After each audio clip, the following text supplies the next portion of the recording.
অনেক অভিভাবক অভিভাবিকা বাচ্চাদের লেখাপড়ার ক্ষেত্রে অমনোযোগিতা হওয়ার কারণে অনেক ক্ষেত্রে বকাঝকা, মারধর এবং শাসনের নামে এমন কিছু পদ্ধতি অবলম্বন করা হয়ে থাকে আর করে থাকেন, যেটা এক প্রকারের মানসিক টর্চারের অন্তর্ভুক্ত। একটা শিশু যখন তার বয়সটা হাসি, আনন্দ এবং খেলাধুলার, সে শিশুটা যখন মানসিক টর্চারে আতঙ্কিত হয়ে বইয়ের পৃষ্ঠা খুলে তার সামনে দেওয়া হয়, তখন সে লেখাপড়া নয়, ভয় শিখে। আপনি কি জানেন, একটা শিশু সে যখন বারবার অপমানিত হয়, তখন সে তার আত্মমনোবল সে হারিয়ে ফেলে এবং সে আস্তে আস্তে নিজেকে অযোগ্য বলে ভাবতে থাকে।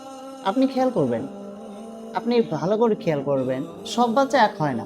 কিছু বাচ্চা এমন থাকবে, কিছু শিশু এমন থাকবে যে অল্পতেই তারা দ্রুত লেখাপড়া হয়ে যাবে, আর কিছু এমন থাকবে আস্তে আস্তে তাদের মেধা এবং পরিবেশ পরিস্থিতির বিবেচনায় তাদের লেখাপড়া একটু ধীরগতিতে হতে পারে। বিষয়টা এরকমই।